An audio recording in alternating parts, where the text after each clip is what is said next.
open a dating app. Swipe right. Match. First date is a ramen place near her apartment. She's brilliant, she's funny, and she argues about movies like it actually matters. By month 3, you're not wondering if this is moving too fast. You're looking at rings. You propose. She says yes before you finish the sentence. By next morning, 43 people you've never met know your full name, your job title, and which province your ancestors came from. You didn't tell them. You didn't post anything. The information just traveled. Across group chats, across time zones, across an ocean.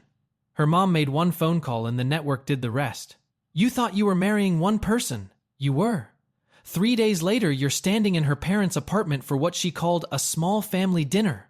You're holding a bottle of wine and you're expecting maybe 8 people. There are 30, and a woman you've never met just grabbed your face with both hands. The first family dinner happens 3 days after the proposal. She says it's just immediate family. You walk in and realize immediate family has a different definition here. There are aunties on the couch, uncles near the food, cousins sitting on the floor, children running through the hallway. Someone is already doing karaoke in the next room. You haven't even taken off your shoes. Then the titas descend. One grabs your face with both hands and turns your head side to side, examining you under the fluorescent kitchen light. Another asks how much you make. Not quietly, not privately. Right there in front of everyone. A third asks your religion, whether you've been baptized, and how you feel about raising Catholic children. You're trying to answer diplomatically, but they're not waiting for answers. They're already discussing you in Tagalog. You catch your name, the word guapo, and then several words you don't understand. Your fiancé squeezes your hand. This is normal, she whispers. You are being evaluated by 30 judges simultaneously. Half of them have decided you're too skinny. The other half are calculating whether you can afford a house in a good school district. One tita is already planning your future children's baptisms and has quietly appointed herself godmother. Then the food appears. Your plate is full before you touch anything. Rice, adobo, pancit, lumpia, something with sauce, something fried, something you're told to just try. Every time you take 3 bites, someone adds more. I'm full does not work here. I'm full is treated as a negotiation tactic. Then the wedding comes up. Every tita has an opinion. You try to contribute. You say maybe you should keep it small. 100 people max. Your fiancé laughs. That's just my mom's side, she says. Her mom starts counting. Dad's side. Hometown relatives. Church friends. Family friends. Every ninong and ninang. Every person who once held your fiancé as a baby. You learn what ninong and ninang mean. Godparents. You also learn that all of them get invitations. You do the math. 400. Maybe 500. Her mom says they've already cut it down significantly. You thought the guest list was the hard part. Then someone says, what about the sponsors? You blank. The what? The ceremonies start months before the actual wedding. Not ceremony. Ceremonies. There's the engagement party, the bridal shower, the despedida de soltera, the church requirements, the marriage documents, the family meetings that are not called meetings but somehow have agendas. Then come the sponsors, principal sponsors, secondary sponsors, candle sponsors, veil sponsors, cord sponsors, coin sponsors. You thought wedding guests just watched. In this wedding, half of them have assigned duties. The pre-Cana classes start on a Tuesday. 8 weeks of Catholic marriage preparation. There is homework. You are 32 years old and being graded by a priest. The barong fitting takes 3 hours. Her mom and the tailor debate fabric, piña, juicy, organza, embroidery, collar shape. They ask your opinion. You say, they both look great. This is the wrong answer. By the 3rd fitting, you have stopped having opinions. You are also learning to eat with a spoon and fork held together. Everyone makes it look effortless. You are stabbing rice like it owes you money. Her younger cousin keeps giggling. You're supposed to call older relatives Tito and Tita. The ones closer to your age are Kuya and 8. You practice in the car. T2, TTA, Kuya, Ote. You still get it wrong. Her dad takes you to Jollibee. You think it's a joke. He orders chicken joy with sweet spaghetti and looks completely serious. You eat fried chicken with banana ketchup spaghetti and try to understand how this country works. Then karaoke happens at a cousin's birthday party. Someone hands you the microphone. You say no. They laugh because they think you're joking. The song list is mostly Tagalog, with a few English classics. You pick My Way because you know the words. This is your second mistake. You butcher it completely. Everyone cheers anyway. Your bachelor party becomes a negotiation. Your friends want Vegas. Her brothers want to come. Then her cousins want to come. Then someone's Tito says he knows a better place. Vegas becomes a cousin's house in the suburbs. San Miguel. Basketball. Karaoke again. Your college roommate keeps asking when the real party starts. This is it. The wedding rehearsal is chaos. Half the entourage is missing. 2 are stuck in traffic. 1 sponsor went to the wrong church. The coordinator tells you the ceremony will start 30 minutes late tomorrow. Minimum. You laugh. She's not joking. The wedding is supposed to start at 2. At 2:45 you are still waiting. You've been awake since dawn. The church was supposed to fill by 1:30. It is nearly 3, and half the entourage is stuck in traffic. The priest is sitting in the front pew completely calm. You are the only person panicking. Filipino time is real. You are learning this in formal wear. Then she arrives. 3 o'clock. 45 minutes late. Beautiful enough to make the entire church go silent. For 10 seconds, the chaos disappears. Then the ceremony starts, and you are immediately 3 steps behind again.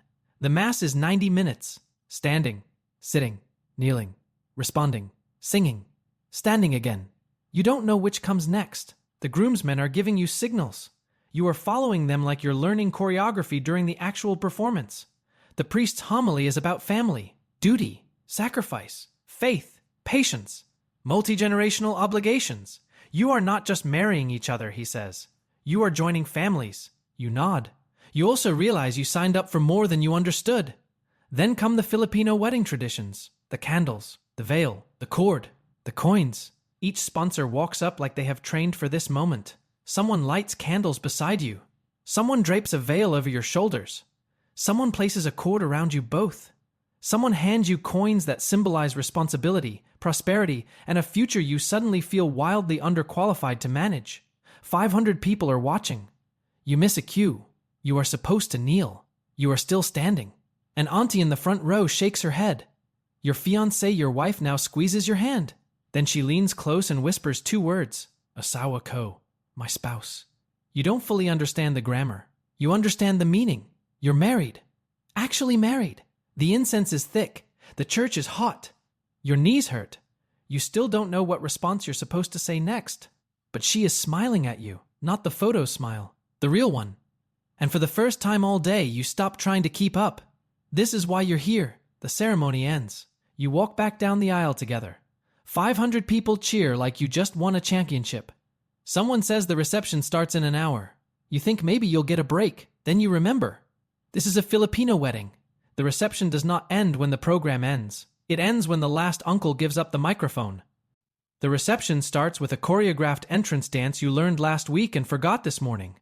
Your wife spins. You spin the wrong direction. The crowd cheers anyway. The DJ plays remixes. Everyone else knows every word. You are nodding to the beat and pretending you understand Tagalog. Then come the wedding traditions, not 18 roses. You learn that belongs to a debut. This is worse, because here everyone has a speech. Parents, sponsors, best man, maid of honor. Cousins who were not officially invited to speak but somehow now have the microphone. Then comes the money dance. Relatives line up to pin cash to your clothes. At first, it's cute. Then it becomes structural. 20 pins, 30 pins, 50 pins. By the end, you look like a human bulletin board. You are trying not to move because the pins are stabbing through the fabric. Your wife is laughing so hard she is crying. Then the lechon arrives. A whole roasted pig on a platter. The room reacts like royalty has entered. The titas descend on you with plates. You try to say you'll serve yourself. They ignore you completely. You're too skinny. One says, your plate is piled so high you can't see the edges. You take 3 bites. Someone adds more rice. You take 2 more bites. Someone adds pork. You say, I'm full. 3 aunties laugh. The reception was supposed to end at 10. At midnight, you are still there. At 1 a.m, the karaoke machine appears. Uncles are doing duets. Aunties are singing power ballads. Someone attempts My Way, and the entire room becomes spiritually alert. He finishes without incident. Everyone claps like a crisis was avoided. You look at your wife. She's glowing. You are exhausted. Your feet hurt. Your barong has pinholes. You've eaten enough rice to alter your blood type. But somehow, you are happy too. A Tito you met once pulls you aside. He is drunk. Not falling down drunk. Just honest drunk. He puts a hand on your shoulder and gives you marriage advice. Be patient. Listen more than you talk. Never embarrass her in front of family. Eat when her mother feeds you. Then he pulls you into a hug and says, "Welcome to the family, Anak." Anak, son, you are not just the son-in-law anymore. You make it back to the hotel at 2:30. You collapse on the bed together. You are both still half-dressed. Your barong still has money pinned to it. For a full minute, neither of you says anything. Then you start laughing. You count the cash from the money dance. You compare which relatives got the drunkest. Tomorrow, you fly to Boracay. Just the two of you. Finally. Then your phone buzzes. It's a text from her cousin. "We're in Boracay too. Let's meet up." You show your wife the text. "What a coincidence," you say. She does not look surprised. You land in Boracay expecting beaches, sunsets, and quiet newlywed romance. Her cousins are waiting at the airport. Coincidence? Absolutely not. They have planned daily beach meetups. Island hopping tomorrow. Group dinner tonight. Photos at sunset. Breakfast at 8 a.m. It's more fun in the Philippines, they say. Especially with family. You are trying to be polite. You are also quietly mourning the honeymoon you thought you were having. Every meal becomes a group meal. Her relatives want to show you the real Philippines. You cannot say no without making it weird. So you don't. They pay for everything. You try to split the bill. They look offended. Your wife explains. This is how they show love. You are learning that privacy is a cultural preference, not a universal law. The weekends. You fly home. You walk into your apartment. Her mom is there. She's moving in temporarily. Your wife says. Temporarily means 6 months. Your apartment smells different now. Garlic, vinegar, fish sauce, rice. The rice cooker is always on. The TV is playing a Tagalog drama at full volume. Your mother-in-law has rearranged the kitchen. She asks why you bought the wrong brand of soy sauce. Your space is now family space. Every decision involves 3 people. What to eat, when to eat, whether the air conditioning is too cold, why you don't own enough slippers. The first remittance happens on a Tuesday. Your wife transfers money to the Philippines. A cousin needs tuition. $500. She sees your face, she explains. Her family helped pay for school. Now it's her turn to help. Utang na loob, debt of gratitude. The next month, a tita needs help with medical bills. The month after that, her brother needs money for a business expense. You adjust the budget. This is not occasional. This is monthly. This is family duty. You are learning that in her world, money is not just personal. It is relational. You are sitting at the kitchen table with your wife and her mom. Rice, adobo, vegetables. The TV is still on. Her mom asks about your day, then tells you look tired, then tells you are too skinny. You are adjusting to the new normal. Mom in the guest room. Rice with every meal. Monthly transfers to Manila. A home that does not feel completely yours anymore. Your phone buzzes. Your friends are asking if you want to hang out this weekend. You check the calendar. Birthday party Saturday. Baptism Sunday. You text back. Can't. Family things. They don't reply. You realize you are not just gaining a family. You are losing some of the life you had before. Your friends slowly stop inviting you. Not because they dislike her. Because you are never available. Every weekend is a birthday, baptism, dinner, anniversary, despedida, baby shower, or small gathering that somehow has catering. You used to be the guy who showed up to anything. Now you are the guy who always has family things. Your college roommate stops texting first. Then the group chat gets quieter. Then you realize plans are happening without you. Work gets complicated too. You leave at 5:30 to make a family dinner. Your boss makes a comment, not directly. Just something passive-aggressive about commitment. Filipino culture prioritizes family. American work culture says it does, then punishes you for acting like it. You are caught in the middle. The fight happens on a Wednesday. You come home tired. Her mom has rearranged the living room again. The couch is facing a different wall. Your books are in a box. The TV is louder than usual. You say maybe it's time for her mom to find her own place. It comes out sharper than you meant. Your wife's face changes. You don't understand Filipino family, she says. She cries. You feel terrible. You apologize, but the damage is done. Criticizing family is not just criticizing family. It feels like criticizing her. The next week, she teaches you to make adobo. You're in the kitchen together. She shows you how much soy sauce, how much vinegar, when to add garlic, when not to touch it. You want to measure everything. She tells you to feel it. You do not know how to feel vinegar, but somehow you nail it. Her mom tries it. She chews silently, then nods. This is good, she says. It is just chicken, soy sauce, vinegar, garlic, and patience. But her approval feels like winning citizenship.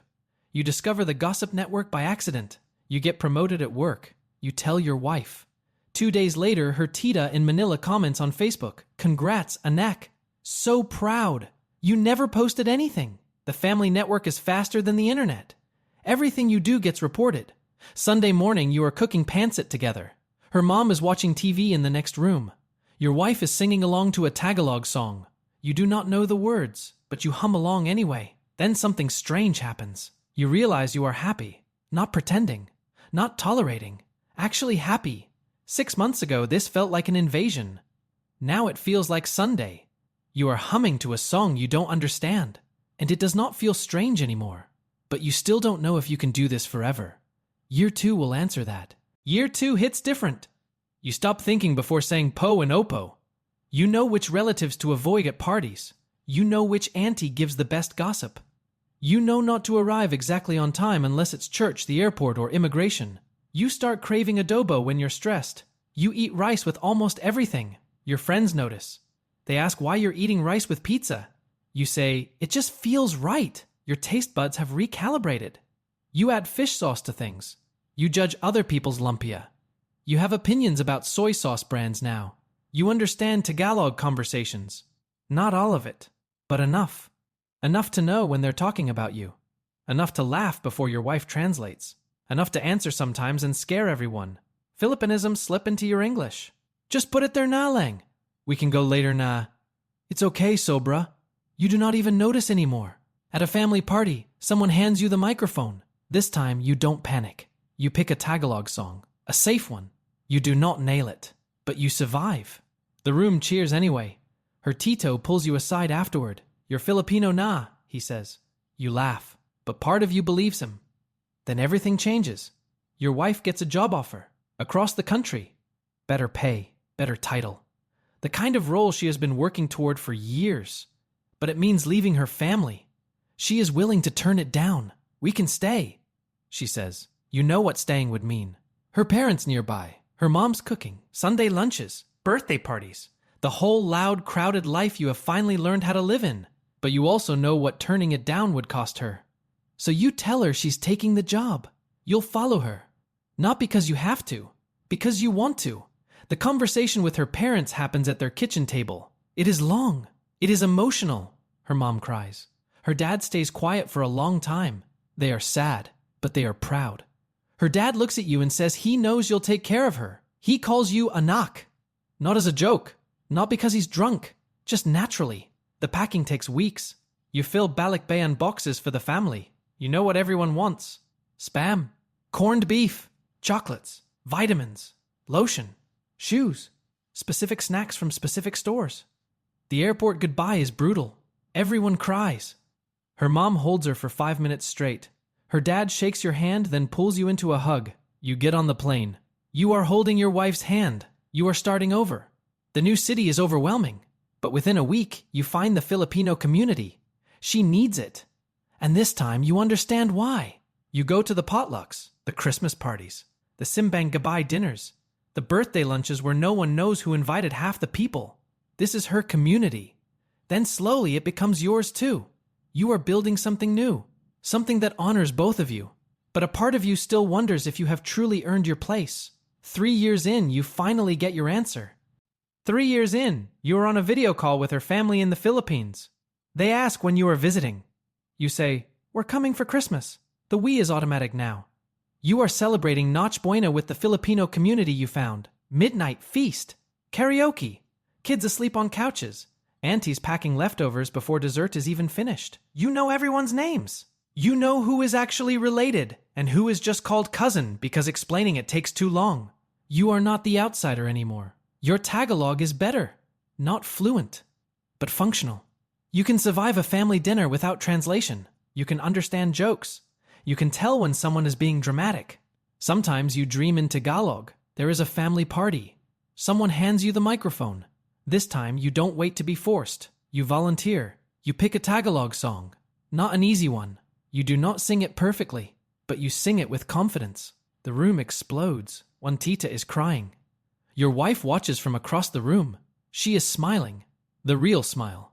A week later, you are packing a balikbayan box without being asked. Spam, corned beef, chocolates, coffee, shampoo, a toy for one nephew, shoes for another, the exact lotion her mom likes. You label everything. You organize the weight. You tape the box like you have done this your whole life. Your wife walks in and stops. She watches you for a moment. Then she starts crying, happy crying. You ask what's wrong. Nothing, she says. You just get it now. And you do. You finally understand. Marriage was never about fitting someone neatly into the life you already had. It was about building a life big enough to hold both of you. Her family, your family, her language, your habits, her food, your routines, her obligations, your boundaries. Not one replacing the other. Something new. Something neither of you could have built alone. The next morning, her mom calls. There's a family ceremony next month. Are you both coming? You don't hesitate. Of course, you say. You are not keeping score anymore. Whose family gets more time? Whose traditions matter more? Whose home feels like home? Somewhere along the way, the borders disappeared. It is all just family now. You are sitting on the couch on a random Thursday. Your wife is finishing work emails. You are scrolling through photos from last weekend's gathering. Her nephew asked if you could teach him guitar. Her parents call you anak without thinking. You think about the first dinner. 30 people. A tita grabbing your face. A plate you could not finish. A language you did not understand. A family you thought was too much. Your wife closes her laptop. What are you thinking about? She asks. You tell her the truth. You used to think marriage meant finding someone who fit perfectly into your life. Now you know better. Marriage means building a new life together. One that changes both of you. One that stretches you. One that makes room for more people, more noise, more obligation, more food, more love than you thought you could handle. She smiles. That's the most profound thing you've said all month? The bar was low, you say. She throws a pillow at your face. Your phone buzzes. It is her cousin. Another family party this weekend. You look at your wife. She looks at you. You both already know you're going. You thought you married one person. You did. But you also got adopted by an entire world. And somehow, it feels like home. If this one stayed with you, like and subscribe.